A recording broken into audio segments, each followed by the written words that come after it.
welcome to Policy Watch, your snapshot to the week's biggest economic and business developments, their impact and their relevance. I'm Surabhi Upadhyay. Two themes dominated the week gone by: UPA 2's last budget and the birth of India's 29th state among utter political chaos. Joining me to discuss both of these issues is senior editor M K Venu. Of course, he's been in the business of journalism for many years, watching policy and government thinking unfold. Venu, it's great to have you on the show. Thanks for joining in.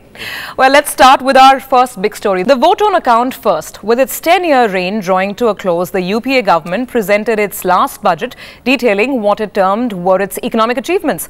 While the fiscal deficit numbers were lower and they were lower than the so-called red line, barring some excise cuts, no major changes in taxation were announced. Here are the details.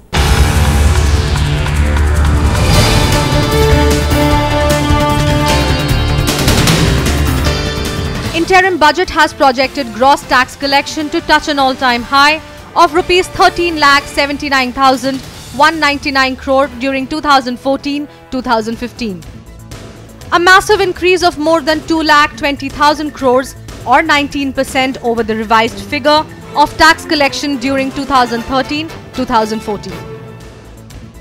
The government had projected a gross tax revenue of 12,35,870 crores in 2013-2014 period. However, due to sluggish economy, the gross revenue collection was down by 6.2% at 11,58,906 crore. Finance Minister also blamed lack of tax reforms for the drop in tax collection. Revenues are of paramount importance. The best source of revenue is taxes, and for that we need modern tax laws. I am disappointed that we have not yet been able to introduce GST. I leave it to you to answer the question, who blocked the GST when an agreement on the game-changing tax reform was around the corner? This drop of over 76,000 crores in the gross tax revenue collection from the budget estimates betrays the poor economic conditions, as it is not confined to any specific sector. Corporate tax collection declined by 25,843 crore, income tax by 5,948 crore, customs by 12,252 crore, union excise duties by 18,016 crore, and despite running a massive campaign against the evasion of service tax collection declined by 15,214 crore from the budget estimates. Finance Minister has projected GDP growth to be around 6%, but a massive hike in tax collections. Corporate tax is projected to rise by 14%, personal income tax by 27.2%, and service tax by over 30%. This has come under heavy criticism from the opposition parties.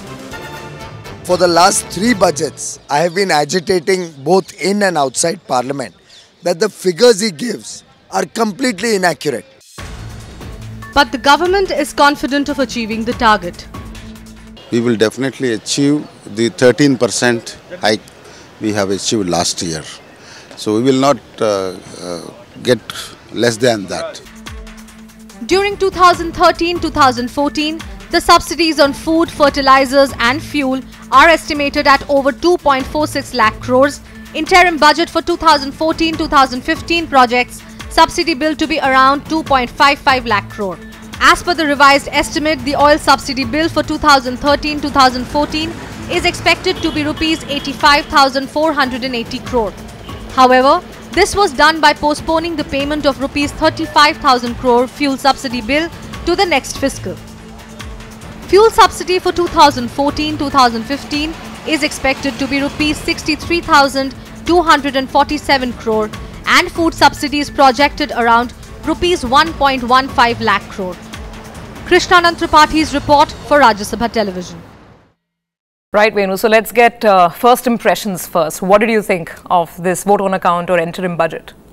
See, interim budget by its very nature, limited in its scope. I don't think the finance minister could have, any finance minister could really use interim budget to signal anything big, except perhaps signaling fiscal stability, which in terms of the actual expenditure as opposed to budgeted during the year. So that that red line, Mr. Chidambaram had been saying very confidently last 4-5 months that it did not cross, and he's actually done better than the 4.8 which was promised. And of course, some people are trying to contest the veracity of the numbers, the quality of fiscal deficit, which we'll come to later. We'll do that in the second segment. But that he's met. But in my view, a bigger achievement of his, which is not part of the budget per se, but part of the macroeconomic numbers, is the dramatic improvement in current account deficit after he cut gold imports, after he actually virtually banned gold imports some 4-5 months ago. So current account deficit now could be even below 2.5% of GDP. At a time, nobody expected it to be come below 3%. And the performance of Indian exchange rate in the last 2-3 weeks relative to those of Turkey, South Africa, I think the Indian exchange rate, when the actual taper happened, performed way better than the other emerging markets. Sure. So these are some of the successes that he has showcased in his budget. And what he did was he reduced excise in some critical items as a sort of fiscal stimulus, also as a means to reduce inflationary pressure, because many companies subsequently announced a reduction in the price of their products also. I think is it going to work, this small tinkering in excise in the auto space and some select capital goods? The whole focus was that it cannot wait till the next government comes into power because the economy needs some level of stimulus right now. Yeah, that was the idea. Yeah, you know, in fact, in a sense, what he has done is he's taken a few items in the consumer sector and tried to reduce excise, but there is a larger signaling. If you see excise duties, central excise duties are at 12%, he's brought them down, and he's also now this is also a larger signal to any new government which comes to look at GST. And in GST, as far as the debate has gone so far, the single rate that has been talked about is probably 18 or 20%. Now, if it is 20% and it's split 50-50 between states and centre, so you'll have to have a central excise of 10% and states will have 10%, right? So the direction has to be downward for both for excise and services. Right. So that aspect should also be kept in mind, because no future government can actually raise excise further if they are seriously looking at putting GST in place. Which brings me to the next slightly broader picture question. The legacy that UPA 2 is leaving behind purely in terms of economics and our finances. He admitted during the speech that two of the most supposedly path-breaking taxation reforms, GST and the direct tax code, they couldn't be achieved because of course, he blamed it on politics. How is this government leaving the country purely in terms of its economic standpoint? See, Surabhi, this, if you look at the last 6 months to a year, there is a return of confidence, and the 2 years previous to that were marked by what people widely perceived as policy paralysis, which again he mentioned in his budget speech. He claimed that there isn't any paralysis. No, in fact, I'll tell you something. I had a conversation with him yesterday at some TV program. And where he opened, in that program, he said that he has unblocked 296 projects which were stuck previously with investments worth over 6 lakh crore. And he says that you will see the impact of this unblocked investments which are in the pipeline, but blocked for various reasons, environmental clearance and blah, blah, blah. So he says it'll give a huge kicker to the GDP, and the next government will benefit. So then I put a very sharp question to him. I said, if the same 296 projects had been unblocked in say 2010, yes, because they were in power for 10 years. So 2010, in the second phase, after 2009 they came back to power. In 2010, if they unblocked the same 296 projects and 6 lakh crore of investments had started flowing into productive output, I said by now you already would have gained 1% of GDP and you might have gone to election with about 6.5% GDP. So, I posed it straight to him and he said, yeah, I agree. So in a sense, so UPA 2, this is the biggest I would say this is a failure of UPA too. What they could have done in 2010, they start doing only now. The realization came too late. And the benefit of this will flow to whichever the next government is. And if it's a BJP government, I mean, they'll laugh all the way to the bank, you know. Let me quickly, last quick point on growth. The only silver lining as of now seems to be agriculture, because agriculture growth has rebounded quite sharply. 3.5%, Yes, from its dismal 1.5% or so. How much of that credit goes to this government and the kind of flagship programs like, Narega, etc., which were launched? See, agriculture has done well because this government has done quite a lot on agriculture. If you remember the two of Pranab Mukherjee's budget, they started this green revolution in the east, where they've focusing a lot of agriculture investments, irrigation, and focused attention to agriculture was being given in the eastern region, where rice production etc. was suboptimal, and east has a lot of water, and rice typically needs a lot of water. Now that seems to have worked, and a lot of states have used the overall thrust to agriculture given by the center to really increase productivity, and agriculture genuinely has done well. And this is the first year, Surabhi, that I'm told India's agriculture exports are of the order of, I'm told some $20 billion plus. I think there's some figures which are even saying to be $30 billion, you know, which is a good achievement. Great which we've never been, we've never seen such high agriculture exports, you know. So, well, with that silver lining, we'll take a very quick break and come back to the big question that economists across the board are raising. How credible and believable are these numbers? And is the fiscal consolidation which the FM has charted out actually for real?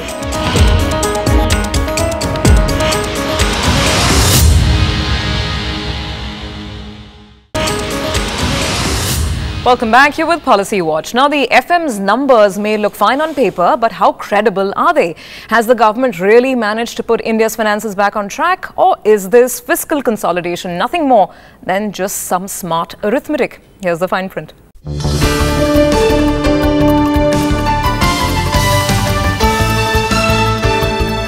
Finance Minister P. Chidambaram had to perform a tough balancing act in the election year as he struggled to revive growth in manufacturing sector, enhance revenues and contain twin deficits. He projected a sharp decline in current account deficit and announced fiscal deficit to be 4.6% of the GDP. In order to boost manufacturing and revive growth, Finance Minister announced major relief for automobile sector and consumer durables. I propose to reduce the excise duty from 12% to 10% on all goods falling under Chapter 84 and Chapter 85 of the schedule to the Central Excise Tariff Act for the period up to 30/6/2014. The rates can be reviewed at the time of the regular budget. Excise duty on small cars, motorcycles, scooters and commercial vehicles has been slashed to 8% from 12%. SUVs will attract 24% excise duty instead of 30%, and large and mid-segment cars will attract 24% and 20% excise duties instead of 27% and 24%. As a result, major auto players have announced price cuts across the segments. Finance Minister also restructured excise duty on manufacturing of mobile handsets to reduce dependency on imports. Finance Minister expressed satisfaction over containing twin deficits below the target. However, he admitted that taming inflation remains a challenge. Both the government and the RBI have acted in tandem. While our efforts have not been in vain, there is still some distance to go. Food inflation is still the main worry, although it has declined sharply from a high of 13.6% to 6.2%. In a major relief, the government also announced implementation of one rank, one pension policy from the next year. Finance Minister also extended interest subsidy relief to nearly 9 lakh students that borrowed education loan before March 2009. The allocation for defence forces has been enhanced by 10% to Rs 2,24,500 crore in 2014-2015, and target for loans to agriculture sector has been set at Rs 8 lakh crore. Krishnanand Tripathi's report for Rajya Sabha Television. So now we come down to the numbers across the board. We've got reactions from Moody's. Moody's is talking about oil subsidies, saying that how is it making sense because you've pushed back 35,000 crores worth of oil subsidy to the next year. Yeah. And you're trying to reap the benefit of some of the revenues perhaps of next year this year, because the amount that government is getting from dividends is a massive, I think 88,000 crores thereabout. So what's going on with the numbers here? See, Surabhi, even last year they pushed 45,000 crore onto this year. So, the whole cycle has changed. It's a bit like you get, you get salaries on the 1st of every month. Suddenly, by and by, it becomes 15th, and that cycle becomes normal. You start getting 15th every month. That's what has happened with oil subsidies. Right. The last year, they pushed 45,000. So that's not such a big thing. That's not such a big problem. But is it right to be doing that instead of keeping it tidy and limiting? You can argue that it's not right in principle. You should follow a certain system of accounting. You could argue that as a principle, it's not a good thing to postpone expenditure and to advance revenue receipts. Now, equally, structurally, the bigger problem is that a lot of the non-tax revenues that they've garnered, running into dividends from PSUs, sale of equities, PSU equities divestment, and a fantastic round 3 auction, and the SUTI sale of shares. SUTI.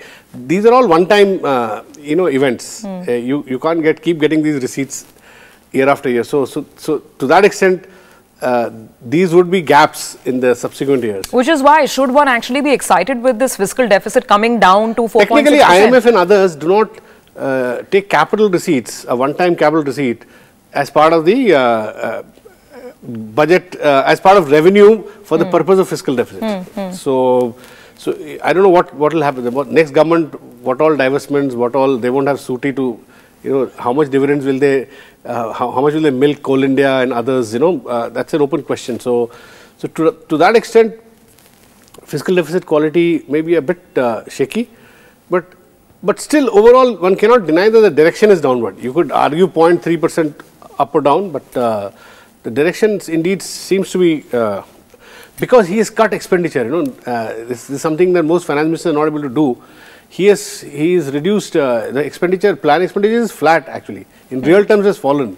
But is that such a great sign, considering that we are trying to give impetus to the economy, and here plan expenditure itself has been cut? There is an argument, people have said that at least for 25,000 crore reduction is seen in roads, in power sector and in irrigation, etc. About 25,000 crore.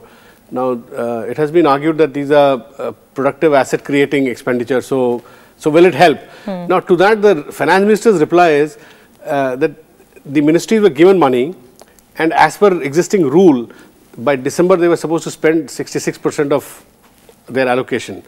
So, in the last quarter, they can only spend the remaining 33%. Okay. So, they didn't spend 67%. So, as per the rule, if you spend only say 50 or 55, then the remaining will have to be returned. 67 minus 55 will have to be sent back. So it wasn't the government strategically deciding to prune expenditure on these he has clarified that, the finance minister has clarified that it is as per this rule.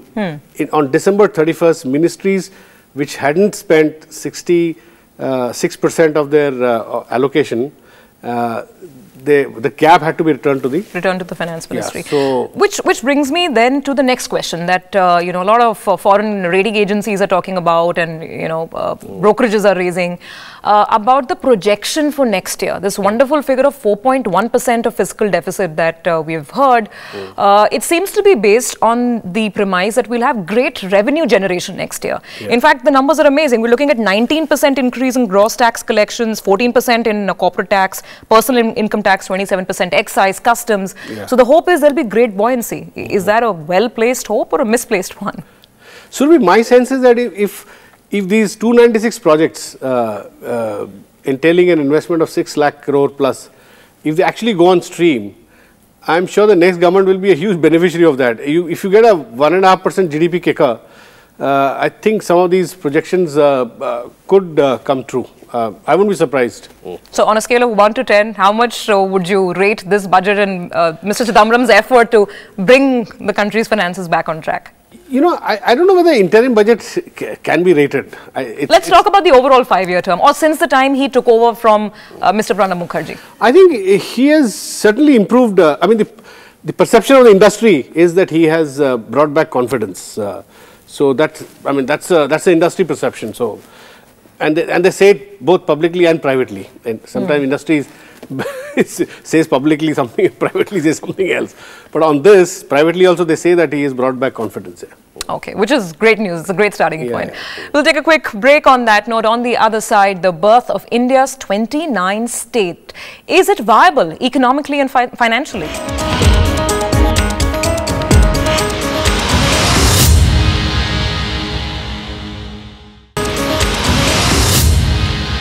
Well, amidst huge uproar and chaos, this week also saw the Parliament finally approving the bill for creation of Telangana as the 29th state of the Indian Union. The government, supported by the main opposition party, the BJP, succeeded in getting the bill passed despite stiff resistance put up by Simandhra supporters. Hyderabad will be the joint capital of both Telangana and Simandhra for the next 10 years, with special powers to the governor over the safety and security of Hyderabad residents. The Prime Minister, while announcing the special status to the successor states of Andhra Pradesh, also assured that the centre would take steps to offer tax incentives to promote economic growth in both the states. All the other members who have spoken, especially those from Andhra Pradesh. The Home Minister has already mentioned the specific steps our government will take to address the concern of all regions of the state, particularly of Simandhra. I would like to make a few further announcements in this regard.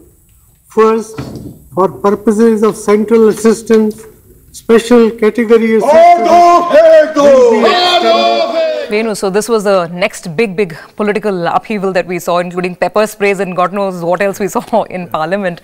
But beyond the political rationale or reasoning for the creation of Telangana, what does economics tell us? How viable will this bifurcation of Andhra Pradesh be? See, Surabhi, economics clearly tells us that smaller states are more viable administratively. That was the finding of the Sri Krishna Commission report also. And you know, the founder of India's constitution, one of the B.R. Ambedkar, he actually had said that a viable population, a viable state should have about 30 million people, 3 crores. And I think that's a very good metric. Going by that, India should have 40 states actually. So, and Telangana was in any case never part of Andhra Pradesh to begin with. Even when it was merged with Andhra, Nehru himself said that, well, it's a marriage which needs to be tested and they should be given a chance. I think in 61 they were supposed to be given a chance to again decide their fate. So from every political and economic social standpoint, Telangana's creation had to happen. It was inevitable. As far as the current this bitterness and this controversy that is going on, it has largely to do with you know, a lot of Simandhra people have property in Hyderabad, so there's a lot of property play there, right? Right. So my sense is that by and by, if some stability is maintained under this framework, and Simandhra is also getting a package, once you know, property prices come back to normal, you know, the elites on both sides, the middle classes, whose voices can be heard the most, you know, on TV channels, etc. So I think they'll quieten down, and just like many other states, Uttarakhand or Jharkhand, which have done well after being separated into smaller units, viable, and Chhattisgarh really done well. Gujarat itself was formed in 1962, right? So separate from Maharashtra. Right. So we have our states have been multiplying into. History tells us that into more viable smaller units. So what's wrong with Telangana? So if you step back a little and look at all the jhagada that is going on as a temporary phenomenon, I think Telangana will emerge as a viable Indian state. So obviously the bone of contention seems to be Hyderabad, because some 40% of the state's revenue is generated from the capital city. Now, and property there. No? And the property market over there. What do you think will happen to Simandra now? Because it doesn't have as many big financial or economic, of course there's Visakhapatnam, but in terms of just development and coping with the loss of Hyderabad, as it were, how will things play out? You know something, Simandra has a number of really viable cities, and in the 10 years that Hyderabad remains a joint capital, I think they can build another capital which is a world beater. I mean, nobody stops Simandra to do that, and it can happen. I mean, you have I mean, look at the way Chandigarh was built. So it's a very planned and economically and administratively very viable city. So I think that's not an issue, I think. So finally, very quickly, just on the larger policy, I mean, there are people who critique this whole idea of breaking India down into smaller and smaller states, whether that really works for the federal structure that we have or doesn't. What's your take? But as I said, historically, they have been working. The smaller states have produced results. So now there's a fear that Gorkha land, now Mayawati will talk about. Mayawati has spoken about splitting UP into UP itself, yes. And I personally, so where does it end? I personally feel that UP needs to be split. Needs to be split, okay. It's the most unwieldy state in terms of administration. Imagine before Uttarakhand was formed, from Lucknow, some remote mountainous habitations are being administered or monitored. It was an impossibility. Now, after Dehradun, at least you focus on people's needs. I mean, it's very simple. Smaller administrative units, smaller population.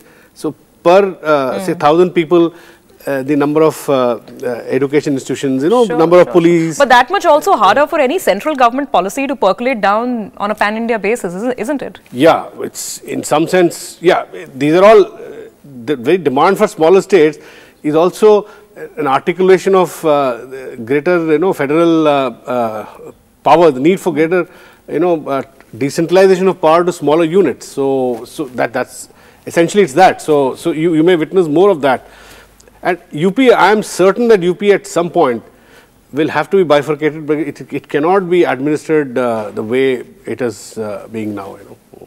Well, we'll see how things unfold. But for this week, thanks so much, Venu. Always a pleasure having you on the show. Thank you. Thank you. That's a wrap for now. Thanks for joining in.